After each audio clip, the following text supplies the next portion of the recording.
On this episode, India turns into the professor.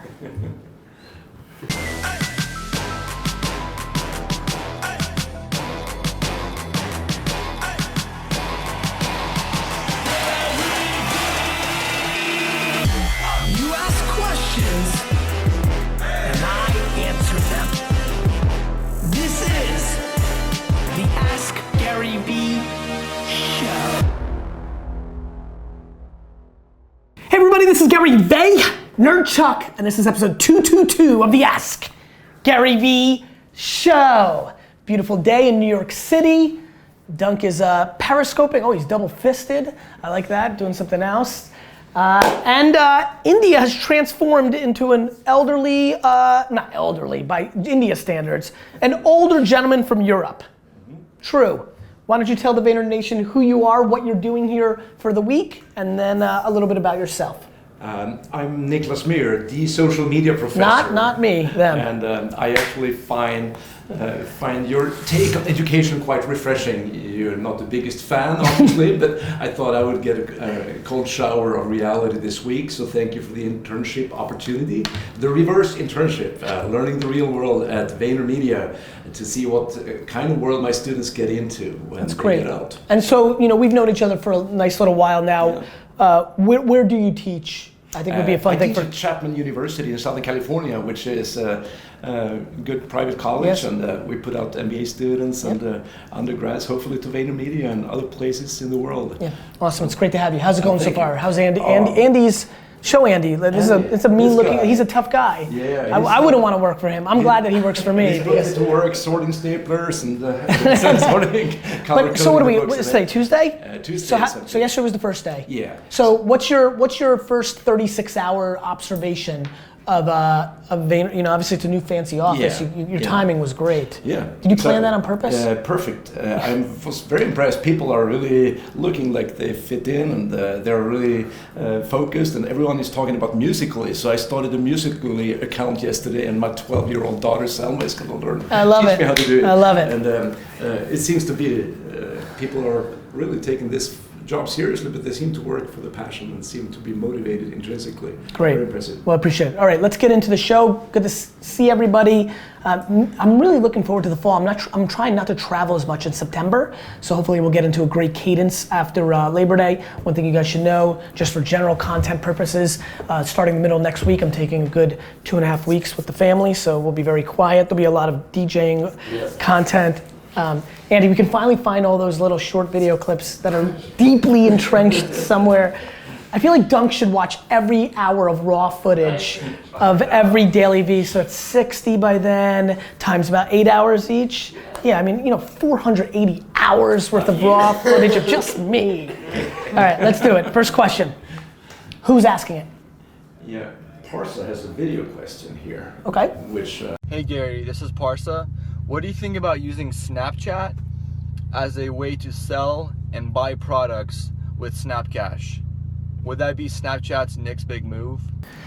Parsa, I think it's an interesting thought. Obviously, a lot of people in the US and Europe entrepreneur scene are affected by WeChat's unbelievable success of not only being a content and a communication, but a retail platform in China. I think Snapcash is something that Snapchat is deprioritizing. I think on the flip side, I think we're gonna see a lot more commerce coming from Facebook. I predict that a lot of you will be selling a ton of stuff through Facebook 24 months from today. And so I think Parsa, for Snapchat, I'm not sure. I think that they're, internally, I'm sure they're thinking about their roadmap. I'm curious to think about what they're thinking about Instagram stories. Do they feel like, one of the observations that I'm kind of leaning towards is, I don't think Instagram stories kills Snapchat, but I definitely think it may slow down the migration of 35 to 55-year-olds over to the platform if they can use Instagram to feed that kind of storytelling. So how are they thinking about that? But I think I was bullish and excited about Snapcash. I thought it was a good move by them to do that way back when. I think it's something you can consider. My intuition is what you're trying to accomplish ends up becoming a big business within Facebook in the next 24 months. Awesome. And I'm Ted? learning the ropes. Ted has a video question. Let's do it. What's going on, Gary? Big fan. My name is Ted Bettridge and I'm a 13-year-old graphic designer from the UK. So I recently started my design company and I'm presenting it on Instagram, Twitter, Snapchat, and just about to start YouTube. So I'm proud of being a 13-year-old designer, and I think I can use that as a growth hack to make myself better known out there. But some clients, when they find out that I'm 13, take that back as a negative without actually seeing my work and knowing the full story. So how would you recommend me going around presenting myself and my business as a 13-year-old designer? Cheers, Gary. Cheers, mate. Teddy, listen, I think you're all excited up front of like, I'm gonna differentiate myself by being 13, and then you're like, but some clients don't like it. Of course, you're 13. Like literally Andy has like sneakers older than you, right? I mean like, this is unbelievable. And your composure and your charisma on the video, you're gonna be very successful. I have a funny feeling at whatever you decide to do. The same way when I met Dunk. We met in a hotel room. I'm like, you're coming to America. Like some young kids just have it. You know, I could tell way more because I spent more time with him to know that he did have it. I'm not sure about you. That's a good first impression for me getting on this show at all. But here's the reality, my friend. Ted, you're gonna learn this at 13, you're gonna learn this at 16, you're gonna learn this at 19, you're gonna learn this at 27, you're gonna learn it at 40. How old are you? 53. You look great. You're gonna learn it at 53. As I'm sure you know what I'm about to say is true. You gotta take the good with the bad. Yeah. You gotta take the good with the bad. For everybody who's gonna give you notoriety or write an article about you or actually use you because you're 13, there's gonna be people that don't. For everybody that loves that I keep it real and authentic, there's plenty of people that don't wanna work with me because I curse or because I push against the traditional systems. Not that social media marketing world. Did they like it? Yeah. Yes, they did, you're right. But the punchline's very simple, which is this, Teddy, like, you need to be you. Don't hide that you're 13 because you think you'll make more money. You're 13, and if you've got real talent, that's gonna serve you extremely well. And so I think the reality is, how would I play it? By just being you and doing your thing and not dwelling on the negatives and not getting too big-headed about the positives. Don't get too upset when somebody cancels an order when they found out you were 13, and don't think you're hot shit just because somebody wrote some cool Business Insider headline that says 13-year-old stuns with his graphical design skills. Wonderful. Thank you. Chris has a question for you. Okay. Chris asks, if the Jets win the Super Bowl before you buy the team, will you lose interest? So I've been really scared that this question, this is actually a true story. I did not want this question to be asked because the truth is, I don't know. Let's start there. I love how I'm looking into yonder trying to find my future self. Basically, I'm looking outside right now and I'm like picturing myself jumping over a fence and running on the field and like tackling Brandon Marshall and getting arrested. I don't think I'll want to buy them. Wow, yeah. Not only that, I got something scarier. I don't know if I'm gonna care about them at all.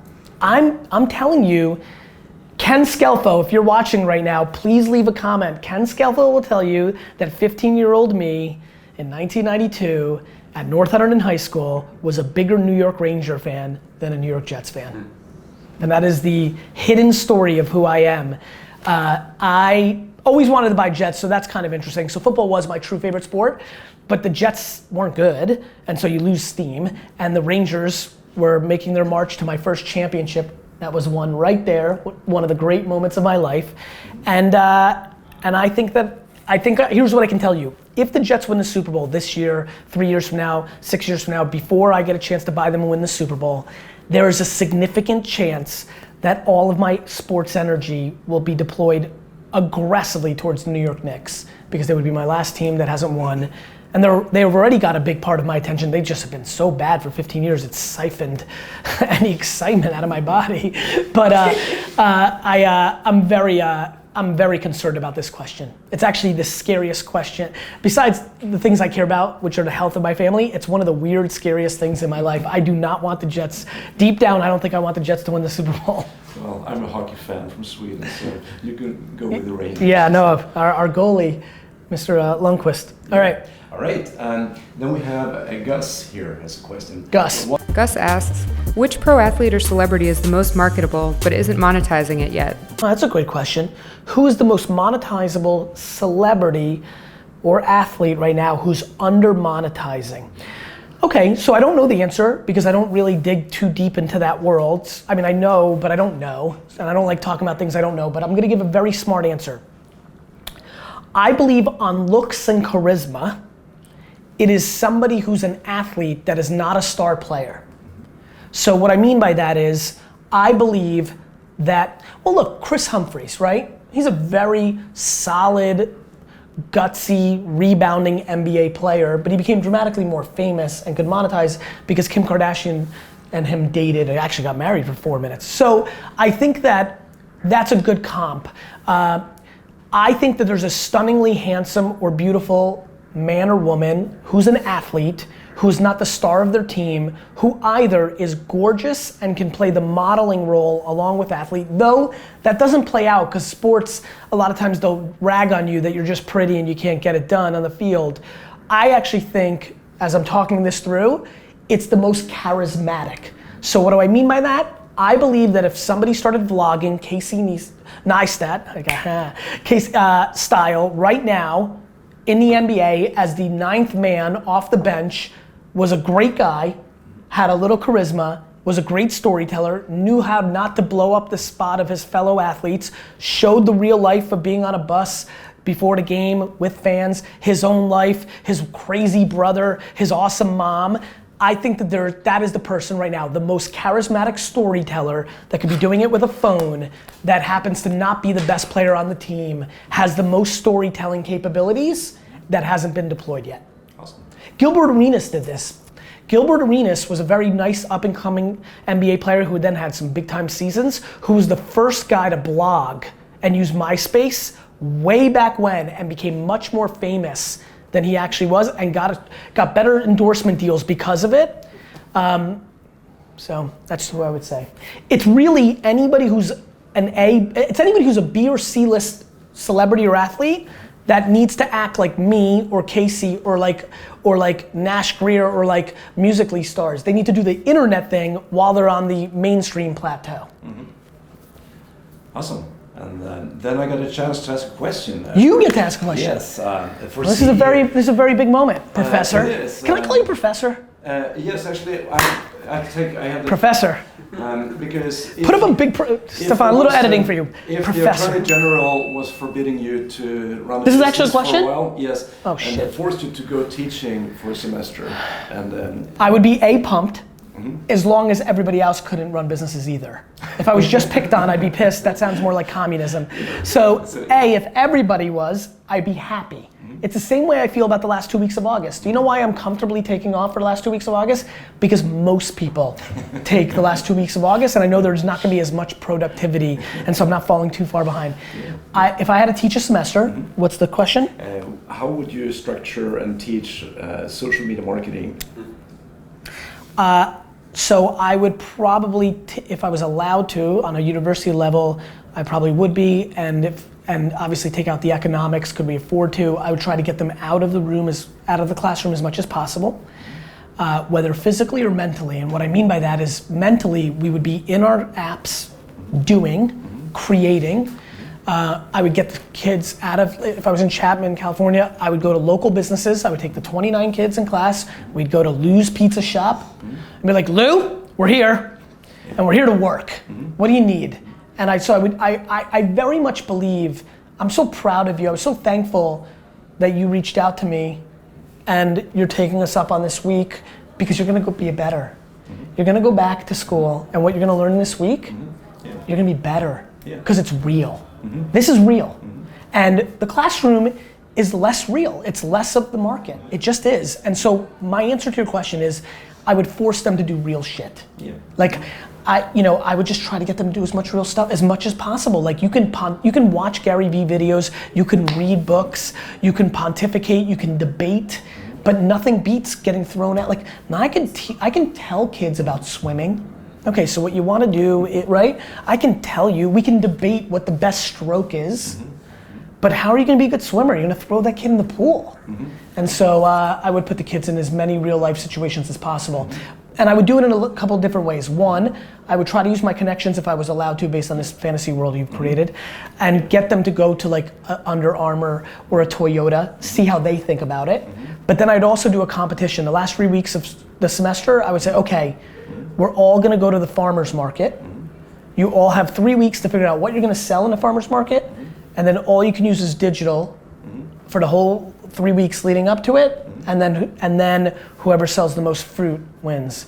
And so like try to get them into that kind of mentality, because I think that matters. Yeah. I'm very scared, Professor, of 8th place trophies.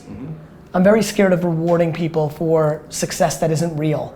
We would have the fruit and vegetable farmers market competition, and then the next day in class, I would say, unbelievable job, Sally.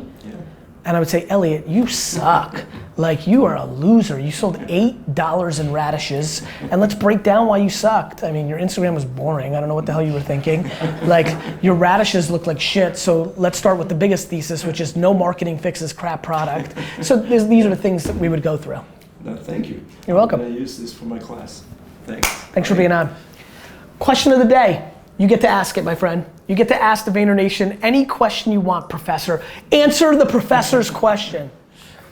Yeah, in terms of CEOs, what advice would you give to them to humanize their brands? And what platforms, what media formats? Detail. Yeah, detail. Examples. State of the art, 2016, August. Love it. Yeah. Thank you, my friend. Awesome. You keep asking questions, we'll keep answering them.